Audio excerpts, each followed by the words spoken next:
Out of every celebrity we'll cover in this video, there are a few who have fixed their life like Robert Downey Jr. Between 1996 and 2001, he was arrested on 6 separate occasions for some crazy different reasons. By this point, he'd already been a famous actor for roughly 10 years, although this didn't stop a judge from giving him 3 years in prison. Upon release, he managed to land a single TV show role, which he was then fired from after police arrested him again, this time for walking around LA under the influence without any shoes on. Given this also resulted in Robert Downey Jr.'s divorce, it's no surprise he'd state it was my lowest point in terms of addictions. At that stage— Wait, does that mean I could have gone to jail for that? Oh no. I didn't care whether or not I ever acted again, although thankfully this didn't happen. He'd appear on Oprah stating, and I said, you know what, I don't think I can continue doing this. And I reached out for help and I ran with it. It's not that difficult to overcome these seemingly ghastly problems. What's hard is to decide. Although with his reputation in the dumps, the only role he could land was in an Elton John music video, and when he did return to the big screen a full 2 years later, producers withheld 40% of Robert Downey Jr.'s income to ensure he wouldn't relapse midway through filming. Only 7 years after being released from prison, Robert Downey Jr. was cast as Tony Stark in Iron Man, which grossed almost $600 million at the box office. Dude, what a risk though, holy shit. Wait, brother, that's kinda Chad though, no? Filming. Only 7 years after being released from prison, Robert Downey Jr. was cast as Tony Stark in Iron Man, which grossed almost $600 million at the box office and paved his way for another 7 Marvel movies, although Samuel L. Jackson's turnaround might be even cooler. He'd met his alcoholic father only 2 times in his life, and having grown up in a broken home, it's no surprise that Samuel L. Jackson became an alcoholic himself. In his early 20s, he was booted from 2 plays on Broadway for his substance abuse problems, and by his early 40s he was still an unknown actor with no money and a heroin problem. Samuel L. Jackson finally attended rehab at the age of 43, and amazingly only 1 week after doing so, he'd star in a movie called Jungle Fever, which just so happened to be his major breakout role. Once I got clean, everything kind of changed. The correlation between my career changing and me getting straight is very clear. In just a couple of years after getting clean, Samuel L. Jackson starred in Jurassic Park, Star Wars, and Pulp Fiction, which then turned into another 6 Tarantino— Jack, it took me like 5 years after Star Wars to realize he was in Star Wars.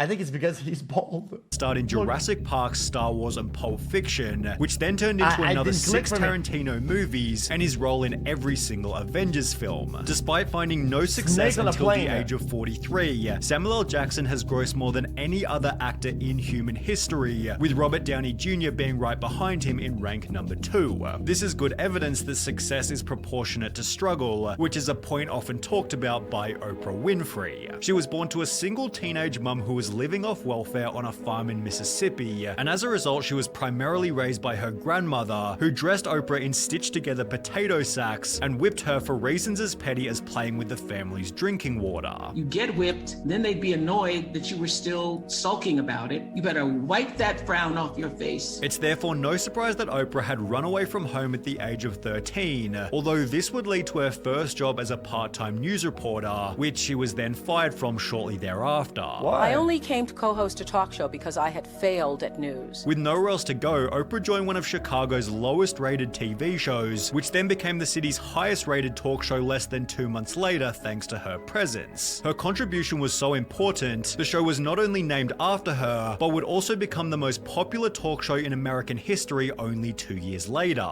In 2003, at the age of 49, Oprah ranked as one of the world's 500 richest people, also becoming the first black billionaire in human history, and while that's a redemption almost impossible to top, Fergie might come close. Despite graduating from high school as a straight A student, Fergie began using crystal meth every day at the age of 26, causing her to drop down to 90 pounds or 40 kilos, stating, "The drugs thing, it was a hell of a lot of fun until it wasn't," given she experienced psychosis, dementia, and even hallucinations on a daily basis. I started getting really paranoid. I went one day into this church, and I thought that the FBI and the SWAT teams were outside of the church. Although this episode in the church also happened to be her turning point. And I said, if I go out there and the FBI and the SWAT team's not out there, then it's the drugs, and I'm stopping. So obviously, I went outside of the church, and there was no SWAT team. Did you keep your promise? I kept my promise. That was it. That was it. Fergie kicked her meth addiction in 2002, just months before joining the Black Eyed Peas, where she'd Nice. find unbelievable success with Where Is the Love only 1 year later. Fergie has since had a child, built a net worth of $45 million, and is almost 22 years clean. But while Fergie had to wean herself off only one drug, Drew Barrymore had to do so with many. Despite coming from an extremely famous Hollywood family and landing one of the lead roles in E.T. at the age of 7, Drew Barrymore was an alcoholic by age 11, a drug addict by Chad, when they say somebody's net worth is something, is that after tax or pre-tax? I just gotta know. I just always wondered. I always wondered. Did they calculate that before or after? age 12, put in a mental institution at age 13, and was legally divorced from her parents by her 14th birthday. She was therefore blacklisted from Hollywood at age 15, was cleaning toilets to make ends meet at 16, and by her 27th birthday she'd been married and divorced twice. Addiction had always been a major family problem. Almost all of her ancestors were alcoholics. And would even lead to her doing a nude Playboy shoot in 1995, which would actually become a significant turning point. Steven Spielberg just so happened to be her godfather, and would send Drew Barrymore a blanket for her 20th birthday, attaching a letter with the message "cover yourself up," also including the original Playboy images, which were altered to make her look fully clothed. From here she made the choice to return to Hollywood, appearing in minor roles until her casting in The Wedding Singer roughly 3 years later. This then turned into 50 First Dates and Charlie's Angels, making her one of the world's most well-known. I was fact-checking, chat, because I cannot have misinformation on my channel, chat. Misinformation is dangerous. I had to fact-check.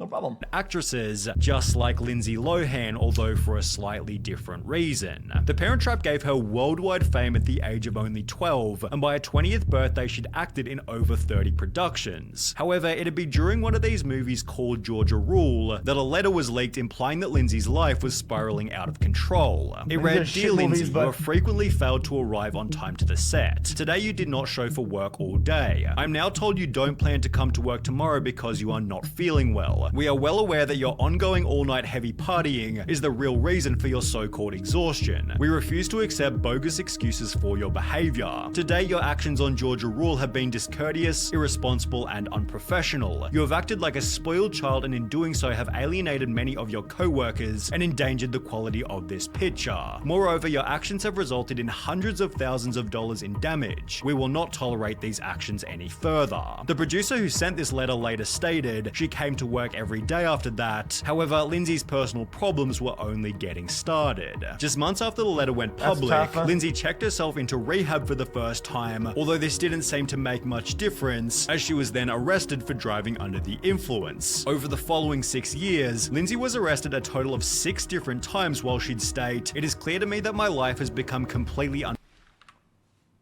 total of 6 different times while she Hold on. Chat. State, "It is clear to me that my life has become completely unmanageable because I'm addicted to alcohol and drugs." As a result, she'd lose contact with her family and attend court-ordered rehab a total of 6 times, while almost every movie she was cast in during this period was a complete and utter flop. But as the negativity began to stack up, so did Lindsay's desire to get sober. Was it over a period of time, or all of a sudden that maybe I do have a problem? Over a period of time. And in 2014, she chose to document the process in an 8-part series with Oprah. My main objective is, to maintain my sobriety. And have you been sober since we last met? Yeah. The show was given awful reviews. However, Lindsay Lohan was finally back on the straight and narrow. She moved to Dubai that very same year because there's a certain calmness that I find in Dubai. There's no paparazzi, no cameras, that's a bit. Yo, Oprah, bro, is milking that shit to a crisp, brother. Brother. Yeah, I get it, chat. If she's nice. Guys, she's content brain out the wazoo. Okay, maybe she cares, but dude. Big deal for me, not to mention the strict culture has helped her to stay sober. You don't see people going to liquor stores and drinking and that kind of thing. You can go out and have fun, but it's a different kind of fun that you have. Lindsay has since fixed the relationship with her parents, gotten married, had a child, and even returned to the big screen. But while Lindsay's dark period could have likely been avoided, Liam Neeson— Wait, she looks like the other actress, Chad, does she not? Guys, she looks like the girl from fucking Titanic, yo. She looks like the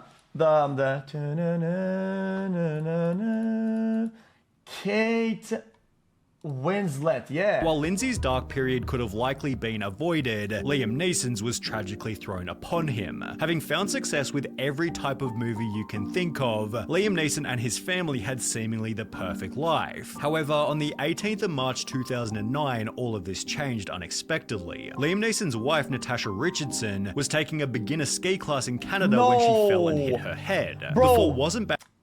Bro, man, it's always the fucking snowboarding accident. Always, dude. Guys, there's something about skating, skiing, snowboarding, dude. Guys, if it's one of these things that if you don't master it, when you fall, you get fucking clapped. What is? Also, a lot of people don't wear helmets. Okay, if you're not really good at falling, you're not really good at that. It's one of the most dangerous thing out there. Bad enough for her to ask for medical attention, so she'd simply return to her hotel room and tell Neeson she'd taken a tumble in the snow. No. Well, it turns out her brain had been bleeding the entire time, and after experiencing a splitting headache, she was rushed to the hospital and pronounced dead shortly thereafter. Neeson's final words to his wife were, "Sweetie, you're not coming back from this. You've banged your head. I don't know if you can hear me, but this is what's gone down," while one of their sons stated, "It was so sudden. When it's unexpected and it's just a complete freak accident, it really sort of messes with your mind whether you believe in fate or not." She was a terrific mother. Neeson never remarried after the incident. However, he and his son played the two main roles in a movie called Made in Italy, the synopsis of which being almost identical to what they'd gone through in real life. Liam Neeson notably states in the movie, "Disappointment is an absolute certainty. Everyone lets everyone down at some point. How you come back from that, that's romance." with this redemption only being rivaled by Macaulay Culkin. After starring in Home Alone at the age of only 10, Macaulay Culkin became the world's most famous child star. He continued to appear in movies for another 4 years before choosing to retire at the age of 14 so he could live a normal life. Culkin was described by co-star Joe Pesci as being a really sweet kid and even at his age very professional. He brings an incredibly mature perspective to everything he does, in spite of being very young. However, as Culkin became an adult, he'd go through many periods of turbulence. For starters, Macaulay Culkin's success ruined the relationship he had with his father. Everything that he tried to do in his life, I excelled at, before I was 10 years old. While his earnings of $23.5 million before his 15th birthday also caused his parents' divorce in that very same year. But as the money pours in, the Culkin family... Guys, that's not ego. I think he's describing something... He's probably describing a change in his dad's behavior as a result of that being a fact. It's an objective thing, right? That you can compare, and that's what changed his dad's behavior, and that's what caused this. It's not an ego thing at all. It's not. It's just not. Apart. In the process, Macaulay began to experiment. I wanted to drink 40s and get laid and smoke pot. That's what I wanted to do, and that's what I did. And in 2004, he was arrested and briefly jailed for possession of weed. The Home Alone star, 24, was given 1-year deferred sentences on each of the charges in order to pay $540 in fees, after which the tabloid press took this photo and accused Macaulay of taking even harder drugs. He'd respond by stating, "No, I was not pounding 6 grand of heroin every month or whatever," although at the same time he would talk about drugs by stating, "I do love them, they're like old friends, but sometimes you outgrow your friends, and it's therefore no surprise that Culkin has since gotten sober. I wouldn't be the person I am today if I hadn't had drugs in my life at some point or another. I had some illuminating experiences, but it's also effing stupid. So besides the occasional muscle relaxer, no, I don't do drugs recreationally." No. You're remarkably normal. Oh, thanks. I know, people are always struck at how normal I am. I'm wow, really? I think my reputation... made it through the maze. Muscle I guess being a famous no. child. Yeah. Macaulay Culkin recently had a baby and is these days usually only in the press for positive reasons. Very nice. Very nice.